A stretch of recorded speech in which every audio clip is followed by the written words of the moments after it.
નમસ્કાર, હું છું વિક્રમ વકીલ અને તમે જોઈ રહ્યા છો હોટલાઇન ન્યૂઝ.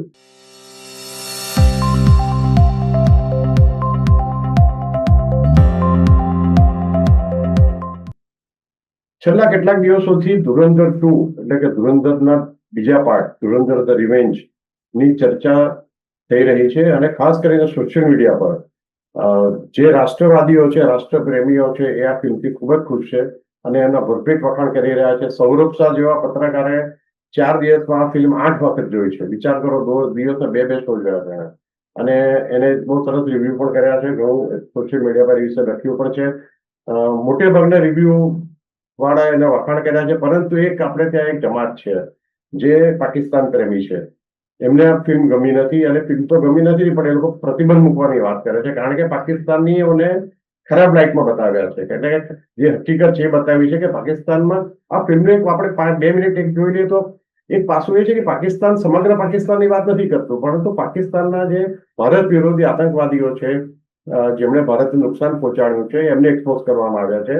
પણ એનાથી કેટલાકના પેટમાં તેલ રેડાયું છે. અમારા ગુજરાતી કહેવાતા સેક્યુલરો, લિબરલો પણ છે, જે પોતાની જાતને પત્રકાર ગણાવે છે. આ મને શરમ આવે છે કે એમને આ ફિલ્મ તમે આટલો વાંધો શું કામ પડ્યો આટલો બધો, જેમાં સત્ય બતાવવામાં આવ્યું છે અને એને પ્રોપેગેન્ડા ફિલ્મ કહે છે.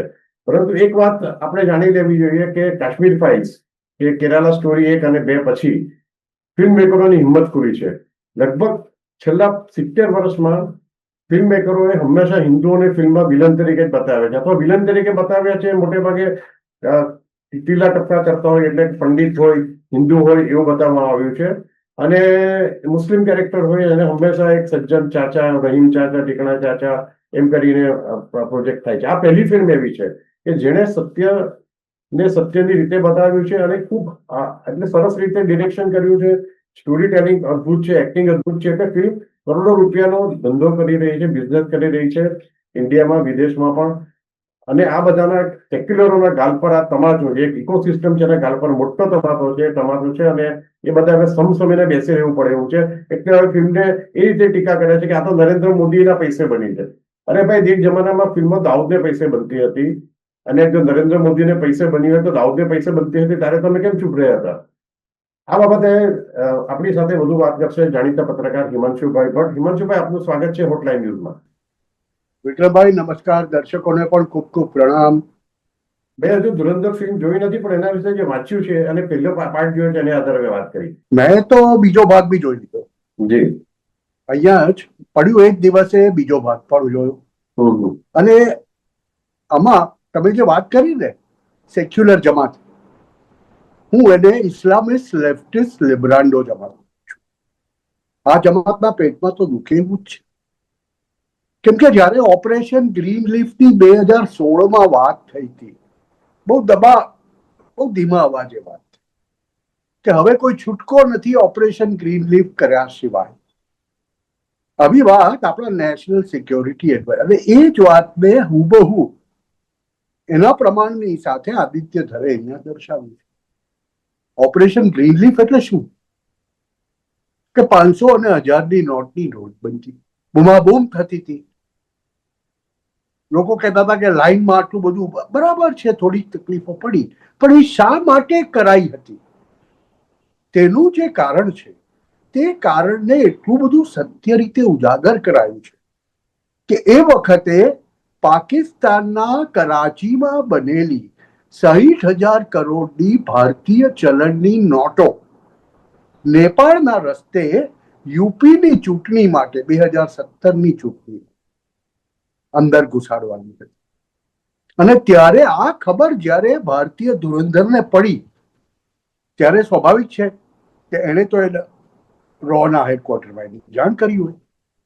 અને જાણ કર્યા પછી રાતોરાત જ્યારે ઓપરેશન ગ્રીનલીફ થાય અને ત્યારે એ 60,000 કરોડ છાપીને મૂકેલા એના ગોડાઉનમાં જ્યારે કાગળ બની જાય, અને એ કાગળને એ બનાવનાર જે વ્યક્તિ હતા જમાલી, 2 ભાઈઓ હતા.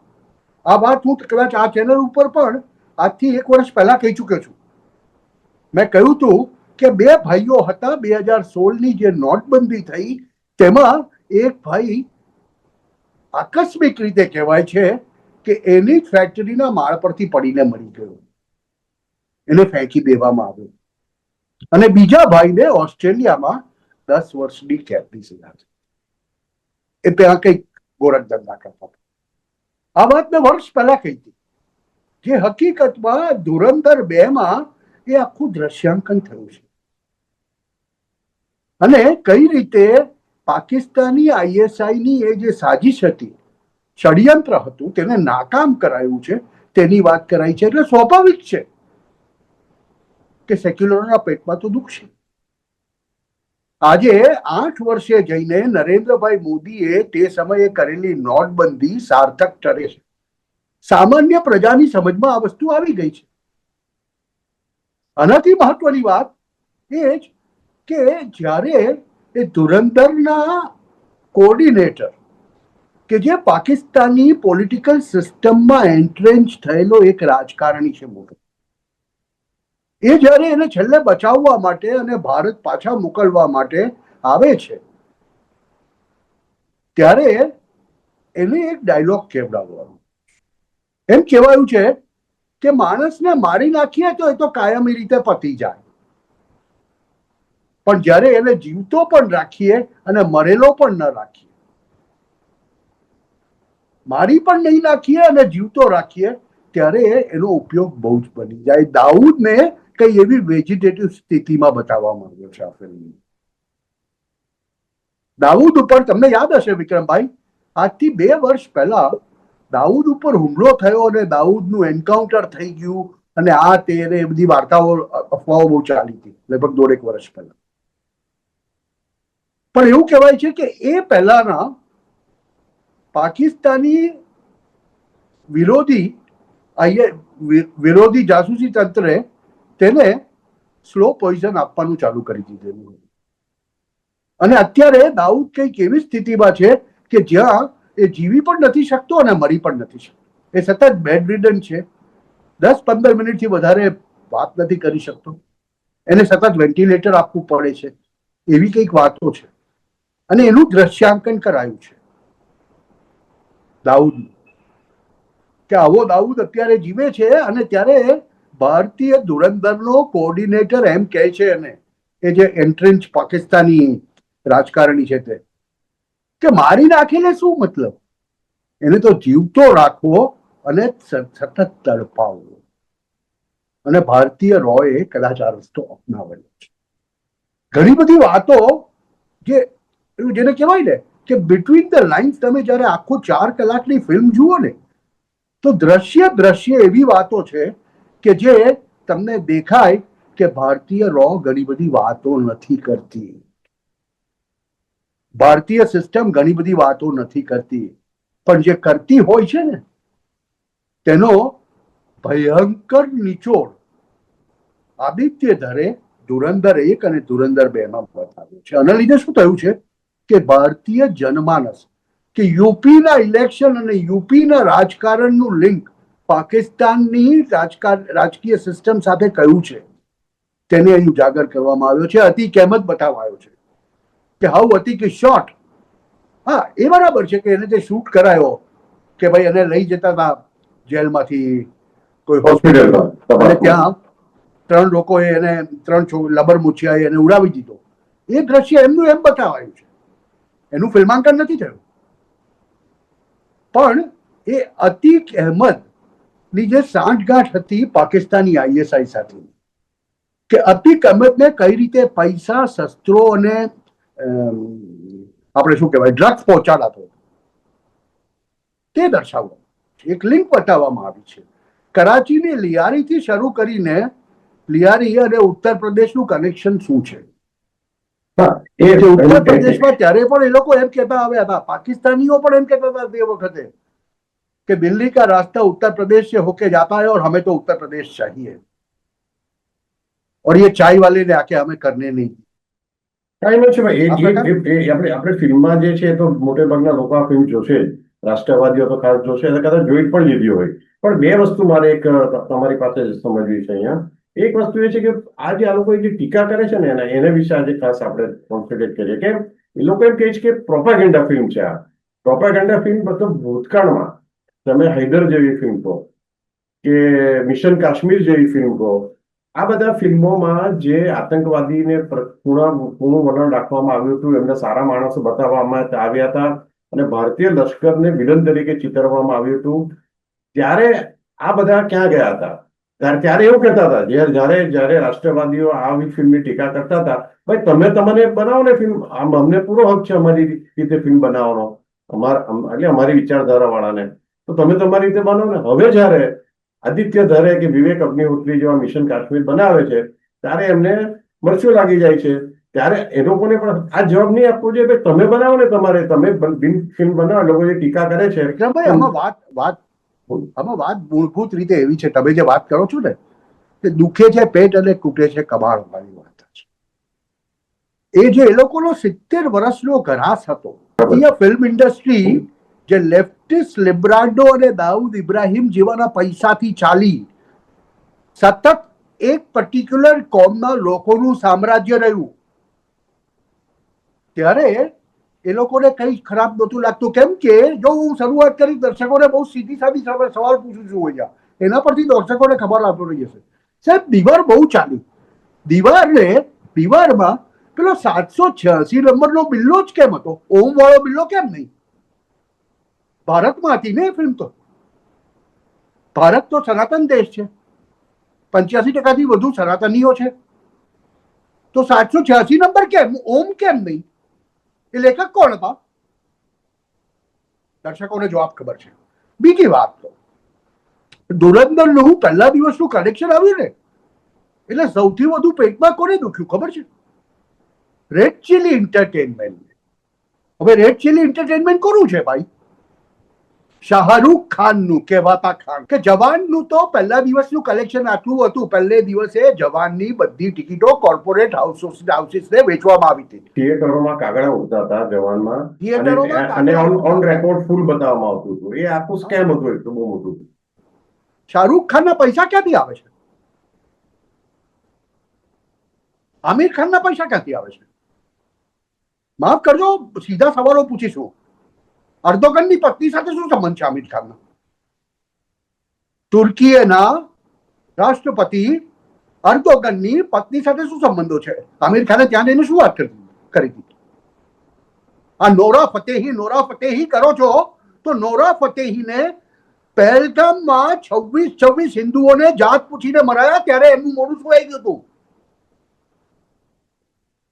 પણ ઈરાનમાં જયારે બોમ્બ પડે છે, ત્યારે એને એક ચોક્કસ કોમનું લાગી આવે છે. કેમ? Why should she be allowed? એને આટલા બધા પૈસા ભારતીય બોલિવૂડે શા માટે આપવા જોઈએ? આમાં વાંક વિક્રમભાઈ મારા તમારા જેવા કહેવાતા જે સાચા અર્થમાં બિન સાંપ્રદાયિક લોકો છે ને, એ લોકોનો પણ છે થોડો. કેમ કે આપણે એને એન્ટરટેનમેન્ટ સમજીને એની પાછળ પૈસા ખર્ચતા હોઈએ છીએ. આપણે ભલે સનાતની છીએ,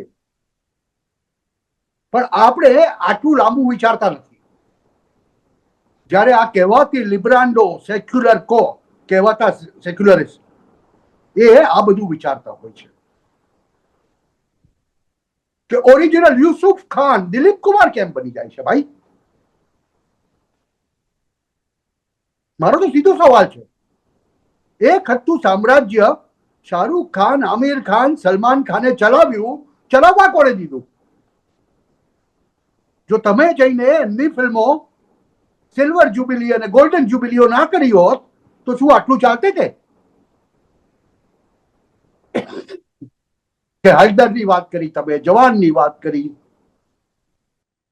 પઠાણ ફિલ્મમાં આઈએએસ ઓફિસર એક લેડી હતી જે બિકીની પહેરીને ફરતી હતી, અને રો ની અધિકારીએ અને નેગેટિવ લાઇટમાં બતાવવામાં આવ્યા હતા, અને આઈએએસ અધિકારી આપણા જાસૂસી અધિકારીને મદદ કરીને પાકિસ્તાનની સપોર્ટમાં, પાકિસ્તાન પર કેવી રીતે સપોર્ટ આપે છે, જે હોસ્ટેલ જઈ ગયેલા રોના અધિકારીને મારવા માટે, એવી આખી વિકૃત વાર્તા ઉભી કરવામાં આવી હતી.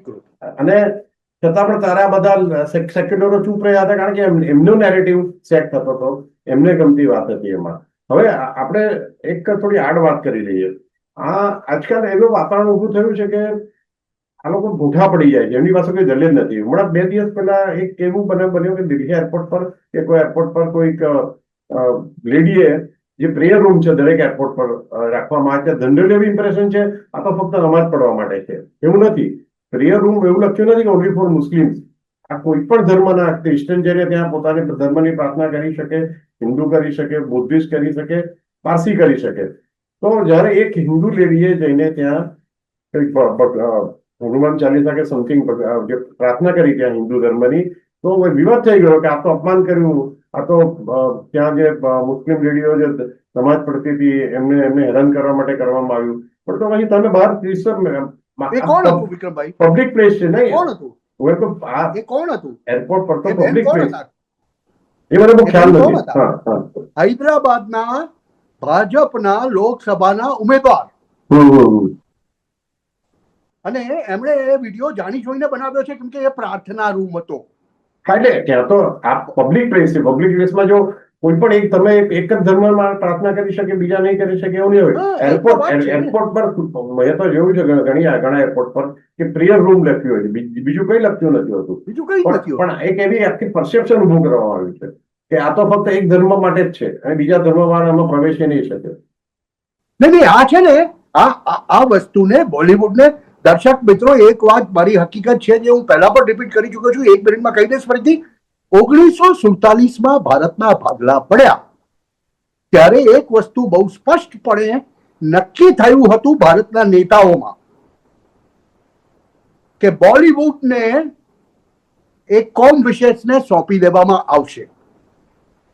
માફ કરજો, આ જે હકીકત છે ને, અને આના લીધે 75 વર્ષમાં કહેવાતો સેક્યુલર લિબરલ લેફ્ટિસ્ટ લિબ્રાન્ડો આખી જે જમાત છે ને તે પેદા થઈ છે.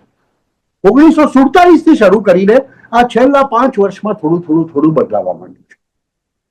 હવે આ ધુરંધર 2 ની જ વાત કરીએ, લોકોને પેટમાં ક્યાં દુખ્યું છે ખબર છે? લોકોને પેટમાં ત્યાં દુખ્યું છે કે IC-184 1984 નું જે વિમાન અપહૃત કરાયું હતું એમાંનો પેલો ઝહૂર મિસ્ત્રી, કે ઝહૂર મિસ્ત્રીને આટલા વર્ષ પછી 2025માં અનનોન ગનમેને મારી નાખ્યો છે અને એ ધુરંધરમાં બતાવાયું છે. અને એમને મારવામાં આવે છે તે પહેલા ભારતીય રોના વડા, એવું એક દ્રશ્યાંકન કરાયું છે કે ભારતીય રોના વડા એની સાથે લાઈવ ફોન પર વાત કરે છે અને એની પાસે ભારત માતા કી જય બોલાવે છે. આ ઝહૂર મિસ્ત્રી પાસે મૌલાના મસૂદ અઝહરની સાથે જેને છોડવામાં આવ્યો હતો ને, તે ત્યાં આગાડી ડીપ ફેક બનાવીને એન્ટ્રન્સ થઈને કરાચીમાં જીવતો હતો. He's been killed.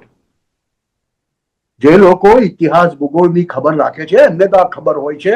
એટલે અહીંયા આગળ એ વાત પુરવાર થઈ ગઈ છે. આ લોકોને દુખે છે. શું દુખે છે કે જો આ પ્રોપાગેન્ડા ફિલ્મ છે એટલે ચાલે છે એવું જો કહેવા માંગતો હોય કે રાઈટ વિંગ ને ગમે એવી વસ્તુ, તો ભૂતકાળમાં તો નરેન્દ્ર મોદીની બાયોપિક બબ્બે રિલીઝ થઈ, ટોટલ ફ્લોપ ગઈ છે. ખરાબમાં ખરાબ રીતે ફ્લોપ ગઈ છે. જો ફિલ્મ સારી નહીં હોય તો તમે કોઈ પણ એમાં કોઈ પણ આઈડિયોલોજી બતાવો તો નથી ચાલવાની. તમે તો આને ફિલ્મ કહો છો, હું તો આને ફિલ્મ કહેતો નથી. હું તો એને ભારતના આઝાદી પછીના ઇતિહાસના 5-10 વર્ષ 10-15 વર્ષનું નિરૂપણ કહું છું. હા, એટલે ટૂંકમાં ફિલ્મ સારી હોય તો જ ચાલે. દર્શક એટલો મૂર્ખ નથી કે આજે 300, 500, 600 રૂપિયા ખર્ચીને નહીં ગમતી વસ્તુ જોવા જાય. ફક્ત ભાજપ તરફી હકીકતોને બતાવવામાં આવી છે. હકીકતોને બતાવવામાં આવી છે. એટલે કહું છું કે નહીં, હકીકતોને બતાવવામાં આવી છે ને, અને ખૂબ સારી રીતે બતાવવામાં આવી છે તો જ ફિલ્મ ચાલે. નહીં તો તમે આજે નરેન્દ્ર મોદીના વખાણ કરતી આખી 4 કલાકની ફિલ્મ બનાવો, તમને 50 કરોડનો બિઝનેસ નહીં કરશે.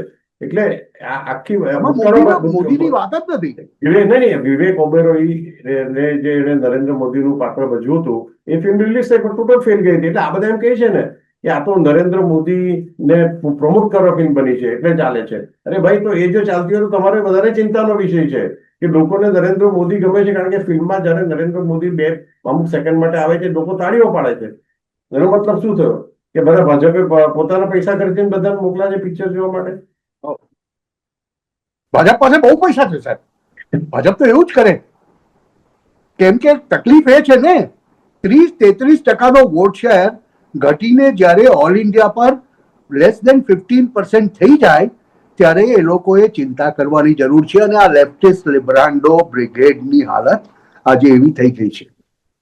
એક જમાનામાં જે લોકો પોતાને સર્વસ્વ માનતા હતા, એક જમાનામાં જે લેફ્ટિસ્ટ લિબ્રાન્ડો પત્રકારોના ઘરમાં બેસીને લોકો પ્રધાનમંત્રી બનાવતા હતા, તે લેફ્ટિસ્ટ લિબ્રાન્ડોના આજના વિડીયોને હેમંતભાઈ, બીજી પણ એક વાત છે કે આ લોકો એટલા બધા ડફોડ છે, એટલે કે શેતાન તો છે જ, અને બીજું પૈસા કોઈ જગ્યાથી આવે છે એમની પાસે, એટલે આખું નેરેટિવ સેટ કરે. પણ એક અગત્યની વાત એ છે, એ લોકોની હંમેશા દલીલ એમ હોય છે કે જ્યાં મોદી ભક્તો કે છે લોકો, મોદી ભક્તો કે ભાજપના ભક્તો જ્યાં વ્યાજબી સરકારની કંઈક મિસમેનેજમેન્ટ હોય કે નિર્ણયની ટીકા કરવાની, ત્યારે પણ ટીકા નથી કરતા. એનું કારણ એ છે, જો એ લોકો તટસ્થ રહ્યા હોતે અને જ્યાં વખાણ કરવાના હોતે ત્યાં સરકાર કે મોદીના વખાણ કર્યા હોતે તો સામે પક્ષે પણ એમને એવું રિએક્શન મળતે. પણ એમણે જ્યાં વખાણ કરવાના હતા ત્યાં કરતા નથી. 24 કલાક મોદીને, ભાજપને, રાઇટ વિંગને, હિન્દુત્વવાદીઓને, રાષ્ટ્રવાદીઓને ગાળો આપે છે અને એવી અપેક્ષા રાખે છે કે ચોક્કસ, મને પણ ખબર છે, તમને પણ ખબર કે ક્યાં ક્યાં સરકારે ક્યાં ભૂલ કરી છે, ક્યાં એની ટીકા થઈ છે. પણ આપણે એકદમ કોઈ પણ એટલા માટે નથી કરતા કે કારણ કે તમે નેરેટિવ એવો સેટ કરવા માંગો છો કે ફક્ત ટીકા જ થાય, વખાણ ના થાય. એ એકદમ આ પત્રકારિતાની વ્યાખ્યા જ આખી બદલી નાખી છે. એ ગોદી પત્રકારિતા કહે છે તો સામે ટોપી પત્રકારત્વ છે. એક જણે મને બહુ સરસ પોઈન્ટ કર્યો શબ્દ. એ લોકો પત્રકારત્વ ક્યારેય કરતા જ નહોતા વિક્રમભાઈ, એ લોકો દલાલીનો ધંધો કરતા હતા. માફ કરજો, બહુ ખરાબ શબ્દ છે જે હું વાપરું છું, પણ આપણી જમાતના કેટલાક લોકો હજુ આજે પણ દલાલીનો ધંધો કરે છે. માફ કરજો. અને એમાં આ જે કહેવાતી સેક્યુલર બ્રિગેડ છે ને, જે તે આવી જ જાય છે. કેમ કે એ લોકો, જો એ લોકોના વિડીયો, એ લોકોના લખાણ કોણ લે, કોણ વાંચે, એ જ તો મોટો પ્રશ્ન છે. અને જ્યાં સુધી નાણાં નહીં આવે, અને નાણાં એ લોકોને મળી જતા હોય છે ક્યાંક ને ક્યાંકથી, કે હવે તો મોદી સરકારે આની ઉપર સ્ટેમ્પ ડાઉન કરવાનું નક્કી કર્યું છે અને 1600-1800 જેટલા NGO ઉપર બેન આવી ગયો છે. ભવિષ્યના દિવસોમાં, આવનારા દિવસોમાં આ જોવા મળશે, કેમ કે અત્યારની સ્થિતિ ખૂબ જ સ્ફોટક છે. હવે આવી પરિસ્થિતિની અંદર આ લેફ્ટિસ્ટ લિબ્રાન્ડો બ્રિગેડને, આ તો ઠીક છે કે ધુરંધરનો ત્રીજો ભાગ 2028માં શેડ્યુલ છે. જો આદિત્ય ધરને જો મારે જો કોન્ટેક્ટ હોય તો હું તો જઈને કહું કે ભાઈ આપતા 6 મહિનામાં કાઢી નાખ કોઈ બી રીતે, થોડુંક કોમ્પ્રોમાઇઝ કરીને, પણ ધુરંધર 3 આવતા 6 મહિનામાં, કે જેનાથી આ લેફ્ટિસ્ટ લિબ્રાન્ડો બ્રિગેડની દુકાનો કાયમ માટે બંધ થઈ જાય. કેમ કે આ બહુ સીધી સી વાત છે સાહેબ. છેલ્લા 5 વર્ષની અંદર ભારતીય સિનેમાએ જે એક યુ ટર્ન લીધો છે ને, તે યુ ટર્નને કારણે ભલભલા બેકાર થઈ રહ્યા છે આજકાલ. અને આ હકીકત છે. જેટલો જેટલો જેટલો બિઝનેસ કાશ્મીર ફાઇલ્સે કર્યો, કે કેરળ સ્ટોરીએ કર્યો, કે આ ધુરંધરે કર્યો, એટલો બિઝનેસ બધું મળીને 3 ખાનની ફિલ્મો લઈ લો ને તમે છેલ્લા 5 વર્ષની, એમાંથી એકે નથી કર્યો. તો આવી સ્થિતિમાં જો પ્રજાને તો ખબર પડવા માંડી, પ્રજાને એક જ્યારે હકીકત ખબર પડવા માંડે ત્યારે પ્રજા એ જઈને જુએ છે. હું તમને એક ઉદાહરણ આપું. ઘણીવાર આપણે કહેતા હોઈએ છીએ કે આપણે ત્યાં પણ 2 સેક્સની પસંદ જુદી જુદી હોય છે. ફેરર સેક્સ માં મને એવું કહેનારા કેટલાક મહિલાઓ મળ્યા કે યાર આમાં તો બહુ હિંસા છે, મારાથી તો આ જોવાય જ નહીં, કરીને હું નહીં કહી, મહિલાઓની વાત કરું છું. પણ એની સામે એટલા જ એવા મહિલાઓ છે કે જે લોકો કહે છે કે જો આ હકીકત હતી તો યસ અમારે જાણવી જ પડી. એટલે લોકો આજકાલ, પહેલાના સમયમાં આપણે ફિલ્મો ખાલી એન્ટરટેનમેન્ટ માટે જતા હતા. એન્ટરટેનમેન્ટની વેલ્યુ કે શાહરૂખ ખાનને જોવા ગયેલા, કે સલમાન ખાનને જોવા ગયેલા. હવે લોકો શાહરૂખ કે સલમાનને જોવા નથી જતા, હવે લોકો એ ફિલ્મ જોવા જાય છે. અને ત્યાં આગળ એટલે તમે જો આ બોર્ડર 2 ઘણી સારી ફિલ્મ હોવા છતાં એ આટલું બધું રન નહીં કરે. એનું કારણ એ છે કે ધુરંધર જેવી ફિલ્મમાં હકીકતની ગતિ. હવે આપણે એક છેલ્લી વાત કરીને પછી આપણે વિડીયો પૂરો કરીએ. એક વાત છેલ્લી એ છે કે લોકોને હવે છેલ્લા વિવેક અગ્નિહોત્રી અને આદિત્ય ધરે બંને જે બે ભાગ અને ધુરંધરના, પહેલા કાશ્મીર ફાઇલ્સ બનાવી, તાસ્કન ફાઇલ્સ બનાવી, ત્યાર પછી લોકોને સીધી વાત કરનારા માણસો ગમે છે, ડિરેક્ટરો કે રાઇટરો કે ફિલ્મ કે સીધી વાત કરો, તમે આડકતરી રીતે તમે એમ કહેશો કે ભાઈ આ કેટલાક આતંકવાદી દેશો અને આ સીધું પાકિસ્તાનનું નામ દઈને પાકિસ્તાન આતંકવાદને કેવી રીતે પ્રોત્સાહન આપતું હતું, 26/11 હુમલો પાકિસ્તાને કરાવ્યો હતો, કઈ રીતે પ્લાનિંગ થયું હતું, એ સીધી વાત કરશે. એ જ પિક્ચરો ચાલવાના છે કે જે સત્ય બતાવશે. તમે મારી મચેડીને તમે ખોટા માણસને સારા સજ્જન બતાવવા માંગશો અને સજ્જનને ખોટા માણસ બનાવવા માંગશો તો લોકો હોશિયાર થઈ ગયા છે. એ ફિલ્મ ચાલવાની નથી. Thank you very much Himanshubhai four joining અસ. આવા પ્રકારના વિડીયો તમને જોવા ગમતા હોય તો હોટલાઇન ન્યૂઝ ચેનલને લાઇક, શેર અને સબસ્ક્રાઇબ કરો.